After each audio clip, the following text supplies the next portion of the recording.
네, 안녕하세요. 황현실입니다. 진짜인가 가짜인가? 어제 대선 후보 TV 토론에서 마치 오래된 퀴즈쇼 같은 질문들이 나왔습니다.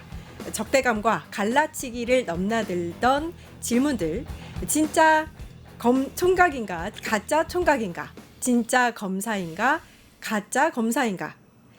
토론에서 난데없이 진짜 가짜를 외치던 그 후보는 정작 본인에 대한 119 관등 성명 갑질 논란에 대해서는 입을 다물었죠.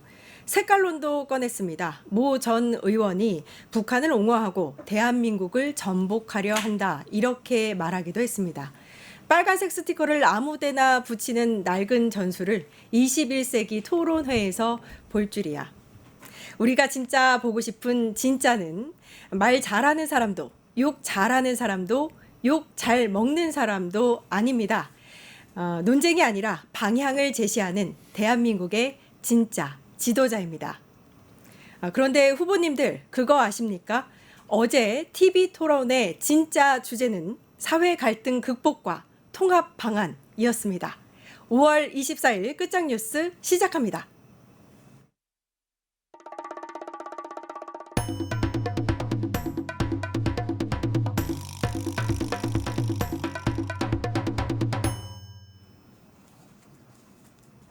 네, 대선을 10일 앞둔 오늘 민심은 어떨까요? 위클리 민심 여러분과 함께 알아보겠습니다. 이강윤 정치평론가 나와 계십니다. 안녕하세요. 안녕하세요.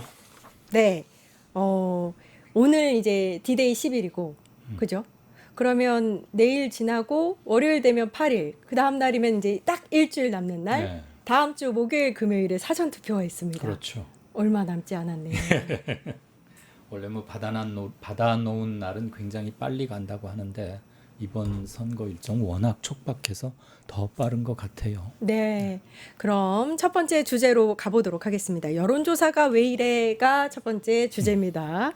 자, 대선 전 이게 이제 마지막 여론조사가 될 거라고 생각이 되는데 한국갤럽 여론조사가 나왔습니다. 일단 이재명 민주당 후보가 선두로 나오긴 했는데요.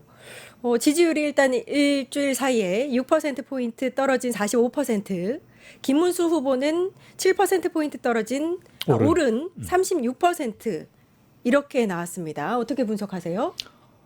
이게 갤럽 정례 자체 조사로는 선거 전에 마지막이고요. 네. 조금 있으면 또 깜깜이 기간에 들어가긴 하니까 쭉 이어오던 변화와는 사뭇 다른 양상이 나타났는데 네. 이게 추세의 변화를 의미하는 것인지 일시적인 현상인지는 아직 속단하긴 이르나 다른 조사에서도 갤럽처럼 이재명 후보가 내려가고 김문수 후보는 올라가는, 그것도 상당히 가파르게 올라가는 이런 현상이 일제히 나타난 건 아니기 때문에 추세상의 변화로 보기는 좀 힘들 것 같아요. 네. 그렇지만 몇 가지 쭉 얘기가 나올 텐데 연령별 그리고 지역별로도 조금 우리가 그래? 하고 한번 참고로 들여다봐야 할 특징은 몇 개 있어요. 우선 보면 네.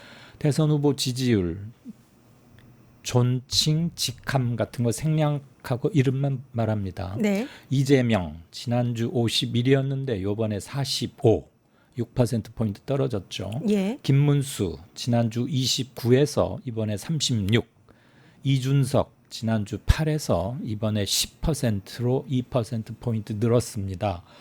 항영 주간 단위로 하는 여론조사에서 1, 2%포인트의 변화 정도는 있을 수 있어요. 그렇죠. 그런데 3, 4% 넘어서 지금 5 내지 6, 7%포인트의 변동이 생겼잖아요. 네. 가장 큰 이유는 응답자들의 정치 성향 차이가 결정적입니다.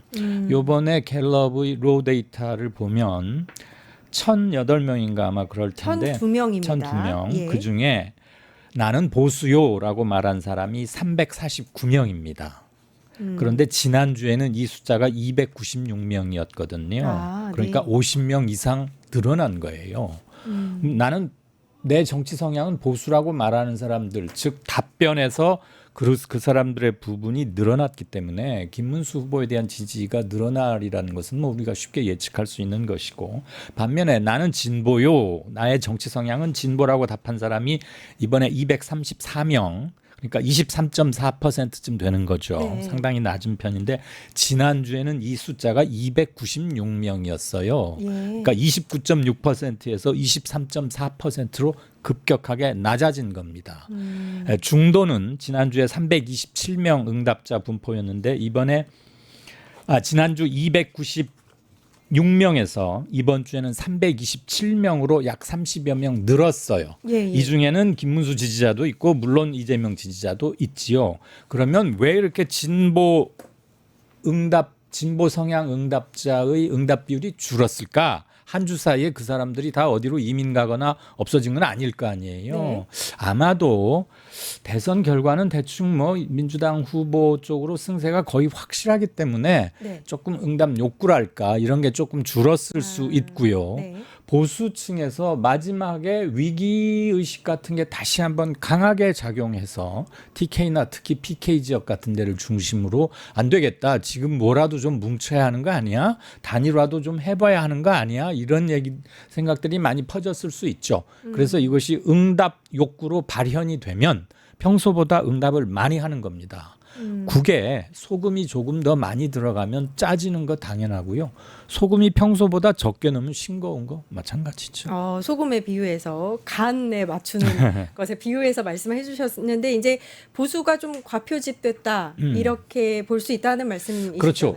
우리가 과표집이란 말은 조금 신중하게 사용할 필요가 있는 게 과표집, 과대 또는 과소라는 것은 네. 누구나 동의할 수 있는 기준선이 딱 주어져 있고 네. 그것을 많게 넘으면 과대, 적으면 과소인데 한국에서 진보는 몇 프로, 보수는 몇 프로라고 법으로 딱 정해지거나 모든 사람이 동의할 수 있는 선이 있는 건 아니거든요. 대개 추정만 하죠. 예. 그래서 평소 이렇게 쭉 그러니까 1년 몇십 차례 조사를 하다 보면 보수 성향은 대개 적을 때는 얼마, 많을 때는 얼마 이 범위가 조금 만들어지지 않겠어요? 네네. 근데 그거보다 평소보다 적으면 이번에는 보수 성향 응답자들이 좀 줄었다라고 표현하는 게 좋지. 짧게 말하다 보면 편한 점은 있는데 과대, 과소 이 말은 과학적이지는 않으니까 우리가 시간 있을 때는 신중해서 쓰면 좋겠죠. 알겠습니다. 오케이. 그런데 만약에 이게 이제 보수 쪽이 좀 더 많이 답변을 했다면 그렇죠. 더 많이. 결과를 내는 그 과정에서 그걸 조정하는 그럴 스킬이 수는 있을 텐데 그럴 수는 없어요. 아, 왜냐하면 그런가요? 네, 네. 우리가 1,000명을 채워가는 과정에 예. 나는 보수요라고 계속 사람들이 말을 하잖아요. 네. 이번 주 왜 이렇게 보수가 많아져? 야 이제 보수 그만 받자. 라고 하는 순간 그건 여론 조작이 되는 겁니다. 그러니까 이번 주에 특히 특정 정치 성향을 가진 분들이 많이 응답했다 또는 적게 응답했다라는 것도 하나의 팩트인 거죠. 흐름인 거니까 네. 만약에 이거 보수가 너무 많아 그러면 좀 조사 결과가 이상하게 나올 것 같은데 대충 이쯤에서 끊자라는 것은 인위적인 조절을 하는 걸 의미하잖아요. 그거야말로 조작이 되는 것이고 명태균이라는 사람이 했던 것도 그와 크게 다르진 네, 않아요. 또 알겠습니다. 들으면 또 길길이 뛰겠다. 알겠습니다. 네. 자, 지금 소개해드린 한국갤럽 여론조사는 조사 기간이 5월 20일부터 22일까지였고요. 18세 이상 1,002명을 대상으로 응답률 17.8%를 기록했습니다. 휴대전화 면접 방식이었고요. 95% 신뢰 수준의 표본 오차는 플러스 마이너스 3.1%포인트. 자세한 결과는 중앙선거 여론조사 심의위원회 홈페이지를 참고하시면 되겠습니다. 다음에는 리얼미터 여론조사인데요. 역시 여기서도 이재명 후보가 선두를 유지하고는 있지만 다만 전주보다 소폭 하락한 모습을 볼 수 있고요. 네. 김문수 국힘 후보도 일단 지지율이 약간 동반 하락했어요. 이번에는. 예. 네. 어떻게 보세요? 근데 반면에 이준석 후보는 10%가 넘었습니다. 지지율이. 네. 그러니까 지금 조금 전에 살펴본 갤럽 거하고 여기 리얼미터가 조금 어긋나요. 네. 우리가 숫자는 뭐 각기 다른 방법으로 다른 곳에서 조사했으니까 숫자를 단순 비교해서는 안 되지만 네. A 후보가 이쪽에서도 늘어나고 저쪽에서도 늘어나면 소폭이나마 느는 것 같아 이렇게 할 수 있는데 조금 전에는 이재명은 내려가고 김문수는 올라갔잖아요. 근데 리얼미터는 비슷한 시기인데 이재명, 김문수 둘 다 조금 내려갔어요. 예. 그러니까 어느 게 맞다 틀리다라고 우리가 속단할 필요는 없는 것이고 조사 기관마다 조사 방법마다 ARS냐 전화문접이냐 또는 질문지 구성이 조금씩은 다르겠죠. 그거에 따라서 미세한 혼조가 나타났구나. 그건 지지층들 사이에서 생각의 변화도 일부 있는 것이고 네. 갤럽 같은 경우는 아까 확연하게 진보 성향 사람들이 확 응답자가 줄고 예. 근데 여기는 또 그렇게까지 큰 변화는 없었거든요. 어. 그러니까 우리가 하나 가지고 저거 내 예상하고 달라. 저거 어디서 한 조사야? 저거 못 믿겠구만. 이렇게 꾸지람만 할 일은 아니고 약간의 변동 여지가 이쪽은 있었고 이쪽은 그렇지 않은데 조금 면밀하게 한번 생각은 해보자 정도로 생각을 하면 될 것 같아요. 일단 갤럽 리얼미터 거 보면 이재명이 48.1에서 46.6으로 뭐 1.5%포인트 변동입니다. 이건 사실 저는 그렇게 큰 변동이라고는 보지 않습니다. 아, 네. 네, 김문수 38.6에서 37.6 1%포인트 변했죠. 이것도 항용 있을 수 있는 수치 안에 있다고 저는 보고요. 이준석 9.4에서 10.4로 조금 늘었어요. 예. 갤럽에서도 늘고 이준석이 여기 리얼미터 거에서도 조금은 늘었어요. 그러니까 큰 변화는 아니지만 사실 그런데 52, 51이 되는 것은 얼마 안 늘었다고 할 수 있는데 9가 10이 된 거는 꽤 많이 늘은 거거든요. 퍼센트로 따지면 그렇잖아요. 네. 이준석은 지금 얼마 안 되는 거니까 그래서 이준석이 약간 늘어나는 추세에 있다고 우리가 조심스럽게 말을 할 수는 있을 것 같아요. 그리고 조금 전에 갤럽 걸 한번 보면 예. 연령대와 지역 변화에서 조금 변동 사항이 하나 있어요. 이것을 지금 리얼미터 거 얘기하면서 함께 말씀을 드려도 네. 되긴 할 것 같아요. 60대에서 우리 지난주에 우리 황행커하고 저하고 이 자리에서 얘기한 기억이 나는데 네네네. 60대가 많이 변했다. 맞아요. 그래서 말씀하셨어요. 이재명 후보가 크게 늘어나는 걸 알 수 있었잖아요. 네. 근데 지난주에는 그러니까 지난주부터 최근 사이에 무슨 변화가 조금 있었냐면 60대에서 이재명 대 김문수 대 이준석 비율로 말씀드리면 네. 지난주에는 이게 46대 45대 3이었어요. 예. 그러니까 이재명과 김문수가 46대 45 거의 60대에서 네, 네. 비슷하게 나왔는데 이번에는 그게 39대 55 이재명 39 김문수 55 너무 많이 차이 많이 나네요. 변화가 변했죠. 있었네요. 이런 것들 때문에 이재명 크게 내려갔고 김문수는 네. 올라갔다고 나오는 거죠. 그러니까 응답자들이 보수가 많이 늘었는데 그중에서도 60대 이상 분들이 그렇네요. 많이 늘었다는 것을 간접으로 유추할 수 있는 거죠. 이준석은 지난주 3이었는데 이번엔 5였어요. 네. 70대에서는 이 현상이 더 두드러집니다. 지난주에는 이재명 대 김문수 대 이준석 이 순서로 31대 52대 5였는데 이번에는 26대 63대 5로 나왔어요. 그러니까 보수 응답자가 약 60명 가까이 늘었는데 특히 이쪽 연령대분에 몰린 게 아닌가 싶은 거고 지역도 하나만 보죠. 네. 대전, 세종, 충청이 네. 특정 지역 그렇죠. 정서와 정치 성향이 그냥 자동으로 일치시키는 지역은 아니어서 우리가 바로미터 중에 하나로 삼곤 네. 하잖아요. 이재명 지지율이 지난주 대전, 세종, 충청에서 46이었는데 네. 이번에 38로 8%포인트가량 줄었어요. 이것도 상당히 큰 변화입니다. 김문수는 지난주 29였는데 네. 41로 무려 12%포인트나 늘었어요. 갤럽입니다. 네. 그래서 충청 지역에서 그럼 뭐가 특별한 이슈가 있을까? 이를테면 뭐 행정수도 이전이라거나 대통령 집무실을 세종시 국회도 오고 하는 것들은 이미 다 나왔기 때문에 특별한 뉴스라고 할 수는 없는 것들이에요. 네네. 그리고 충청 지역에서 무슨 대규모 사건 사고가 있었던 것도 아니고요. 어느 한 사람의 공약이 그쪽 분들을 매료시킬 만큼 뭐가 섹시하거나 새로운 게 나온 것도 별로 없었어요. 네네. 조사 일주일 상간 사이로. 네. 그렇다고 보면 보수 쪽에서 뭉치고 있는 게 갤럽 조사에서는 유독 많이 잡혔다.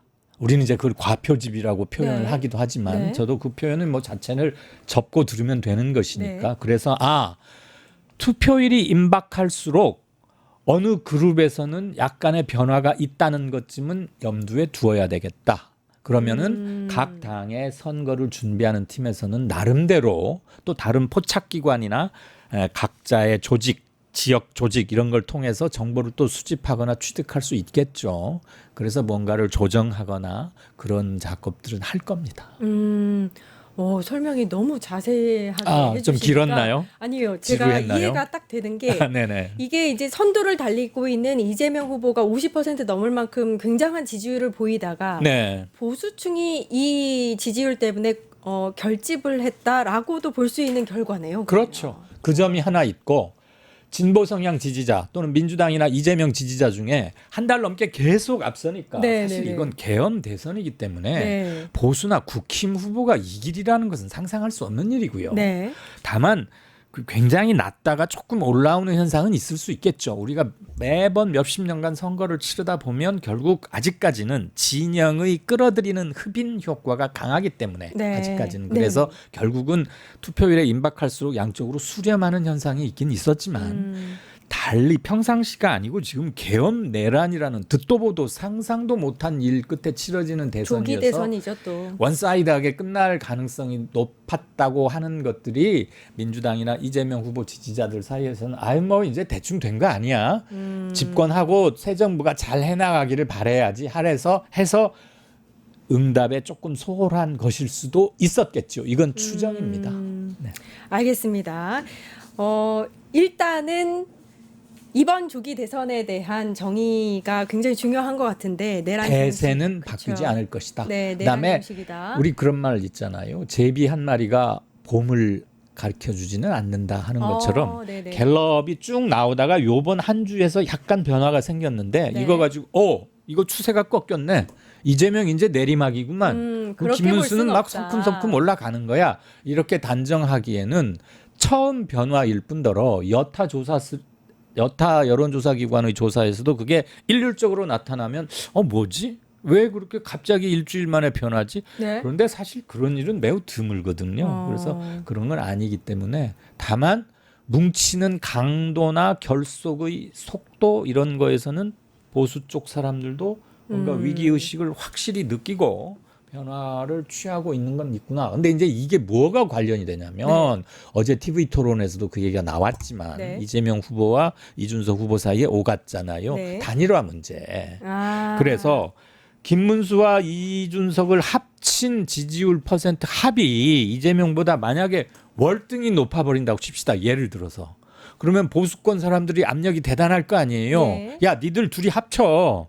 지금 쪼개져 가지고는 이재명하고 게임도 안 되는데 니네 둘을 합쳐 보니까 한 10% 예를 드는 겁니다. 오해하지 마십시오. 한 10% 포인트 가량 이기는 걸로 나와. 그럼 당장 합쳐. 근데 누구로 합쳐야지 표를 흐트러뜨리지 않고 그냥 갈 수 있겠니? 그 조사를 하겠죠. 지금 보수권 사람들이 기대하는 것은 그 마지막 그걸 거예요. 그게 여론조사 응답률 상향에도 조금 반영이 됩니다. 그런데 이준석 선수가 엊그제 아주 다시 한번 못을 박았어요. 나는 죽어도 단일화는 상관 안 한다. 제발 기대하지 마라. 네. 그리고 지금 상승하고 있잖아요. 미미하게. 한 3, 4%에서 시작해서 지금 9% 이 정도까지 오는 거 아니에요? 네. 일설에 뭐 어디서는 10%를 간신히 넘기기도 하고 이건 굉장히 큰 건 사실입니다. 그래서 이제 이준석은 더 고민에 들어갈 텐데 단일화에 응하고 다시 국힘이나 어디 그 세력과 합치면은 그동안의 자기 정치 노선을 스스로 부정하는 게 되는 것 아니겠습니까? 쉬운 결정은 아닐 겁니다. 그리고 단일화 압력이 세게 들어가서 응할 수밖에 없을 정도가 되려면 김문수 플러스 이준석의 합이 이준석을 월등하게 앞질러야 돼요. 네. 근데 둘이 합쳐도 이재명보다 적으면 단일화하라는 압력이 커지기가 힘들고 압력을 받는 측에서도 해본다고 무슨 변화가 있겠어. 그래서 소극적일 수밖에 없죠. 그다음에 누구로 합치느냐를 가지고도 김문수로 합쳤을 때와 이준석으로 합쳤을 때 두 사람 지지표 중에 집중도가 어디가 더 높느냐. 그거 가지고는 또 쌍방에서 옥신각신 할 수도 있는 거예요. 그래서 시간이 매우 촉박하기 때문에 제 개인적으로는 단일화 가능성은 저는 높지 않다. 거의 있지 않을 거다. 이제 이준석은 헷갈려. 이름이. 네, 이준석 후보. 이준석은 완주할 가능성이 저는 높다고 보는데 다음 주 초쯤에 월화 늦어서 수요일 정도까지 그때가 25, 6일 또 그 시차적으로 의미가 있는 때니까 네. 그때 지지율을 한 번 더 보자. 그래서 아. 아마 보수에서는 그걸 더 쪼는 것 같은데 쫀다는 말은 안 되죠, 참 네. 방송에서. 네. 저는 안 되리라고 봅니다만 언론들은 마지막 변수는 그거라고들 얘기를 하더라고요. 그거밖에 쓸 게 없으니까. 그러니까 목요일 금요일에 이제 사전 선거가 있는데 그러니까. 그 전까지 일단 지켜보기는 해야겠지만 그렇죠. 투표용지 25일 날 인쇄하거든요. 내일입니다. 네, 내일. 그럼 이준석 이름 들어가요. 그러니까 네. 내일이 지나면 다 들어가는데 투표용지 들어가고도 단일화를 하고 사퇴를 할 수도 있긴 있죠. 지난번에 윤석열 안철수도 그랬잖아요. 네. 3일 남겨놓고 했으니까. 예. 그러면 뭐 투표소마다 써놓잖아요. 투표소에 안 아무개 이름은 있지만 실지는 빠꾸 했으니 그 참고하시오. 네. 뭐 사람들도 한 뉴스 검색하고 가긴 가겠지만 못하고 오는 사람도 있을 수야 있겠죠. 그런데 투표용지에 이름이 있으면서 사퇴하는 것과 사퇴를 해서 아예 리스트에서도 빠지는 것은 시각적으로도 다르고 정치적 효과도 사뭇 다르겠죠. 그 리얼미터 여론조사 결과 중에서 또 눈여겨볼 점이 네. 지지 강도예요. 이 지지 강도 조사에서 88.7%가 선택한 후보를 계속 지지하겠다 이렇게 답변을 했고요. 네. 지지 후보가 바뀔 수 있다라는 답변은 8.8%밖에 되지 않았습니다. 네. 그러면 일단은 이미 이제 대부분은 누구를 찍을지에 대한 결론을 내렸고 중도층의 변화도 유동적이지 않을 수 있다. 네. 이미 정했다라고 볼 수 있는 걸까요? 네, 그렇습니다. 저도 그 말씀에 동의합니다. 사실 막판까지 고심에 고심을 거듭하는 분들은 우리 투표 끝나고 자 이제 솔직하게 한번 얘기해 보십시다 하고 조사를 하거든요. 네네. 그러면 대개는 한 달 전 또는 평상시 대선 같은 경우는 네. 2, 3개월, 3, 4개월 전에 결심했다는 분들이 60%가 넘어요. 아. 그리고 일주일 이내에 결정했다. 당일날 아침에 결정했다 하는 분들은 한 5, 6%가 채 안 됐던 제 기억이 나요. 네. 지난 2022년 대선의 경우에. 예. 그러니까 무슨 저 대학교 원서 쓸 때처럼 막판까지 뭐 이렇게 법대로 가냐 상대로 가냐 이런 고민하고는 꽤 다르고 네.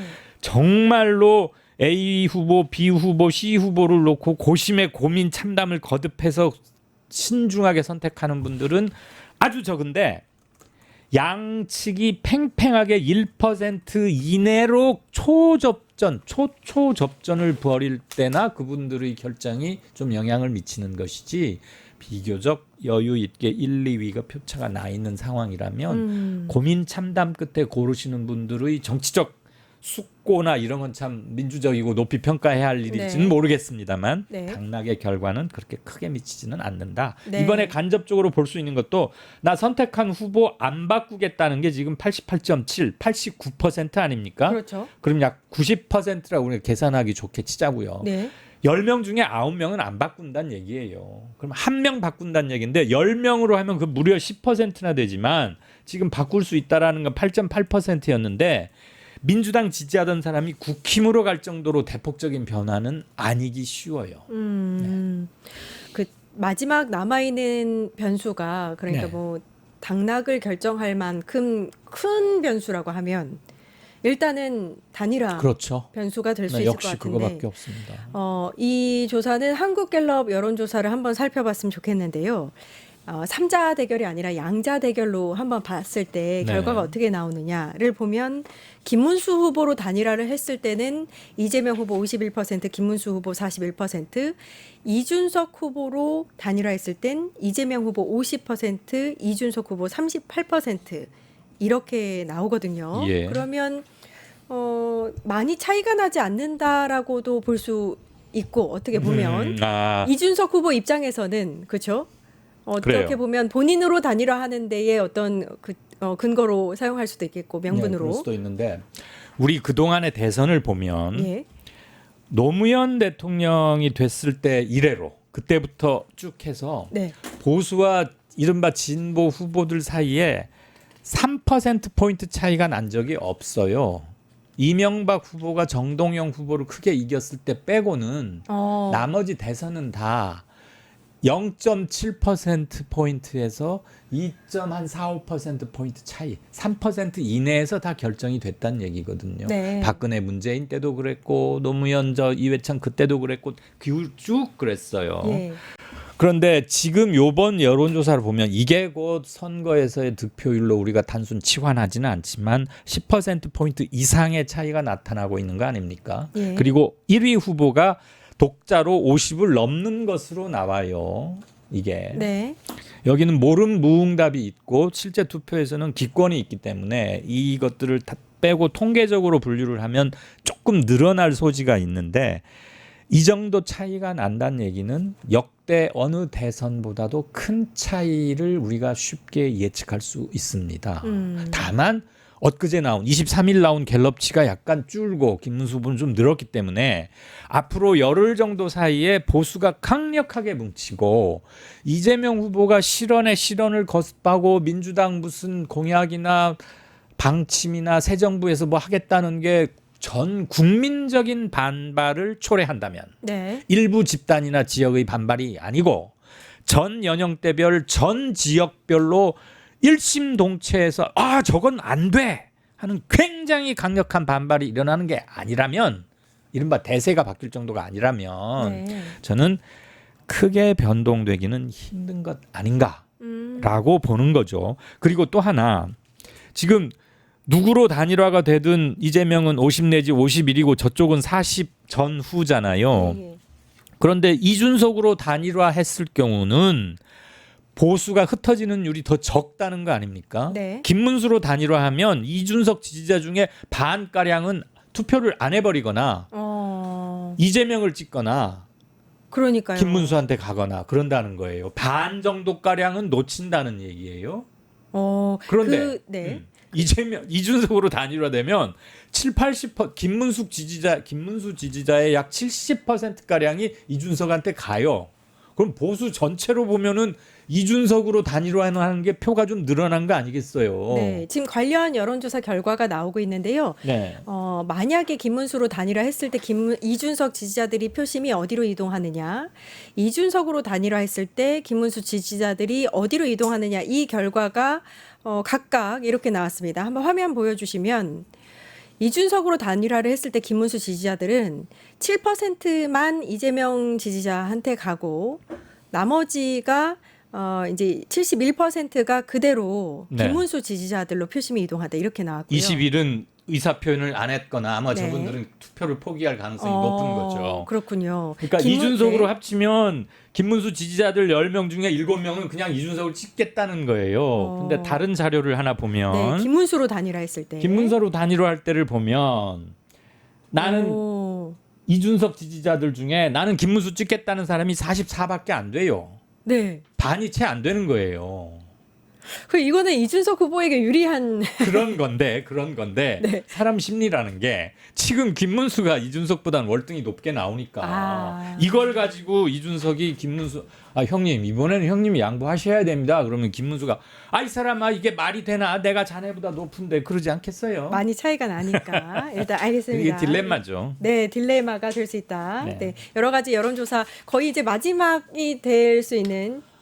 네, 다음 주에는 우리가 선거 직전 주말이 될 테니까 네. 깜깜이 기간에 들어가면은 속 시원하게 숫자로 언급드릴 수는 없고 네. 그렇게 하면 우리 걸리니까 네, 우리 그렇죠. 또 그런 정도는 지키잖아요. 네, 지켜야죠, 알겠습니다. 지킬 건. 근데 예. 그 기간이 너무 긴 건 맞고 여전히 안 고쳐지네요. 아마 전체적인 흐름과 오늘부터 다음 투표일까지 사이에 일어날 것 또는 났던 것을 한번 정리하는 시간은 되겠네요. 네. 지난 한 주의 민심을 살펴보는 위클리 민심 이강윤 정치평론가와 함께했습니다. 오늘 말씀 감사합니다. 고맙습니다. 네, 정치인 생톡으로 곧바로 찾아뵙겠습니다. 뉴스토마토가 12.3 내란을 막아낸 시민영웅 1000명 찾기 프로젝트를 진행합니다. 내란을 막고 탄핵 소추를 이뤄낸 시민영웅 1000명을 찾아내 대한민국 민주주의의 역사로 기록하고 시상의 본보기로 삼음으로써 민주주의를 더 널리 확산하기 위한 프로젝트입니다. 이 과정에 직접 참여했거나 참여자를 추천해 주실 분들은 우측 제보하기 QR코드나 아래 메일로 추천 및 제보해 주세요. 많은 참여 바랍니다. 뉴스토마토와 함께해 주실 분들을 기다립니다.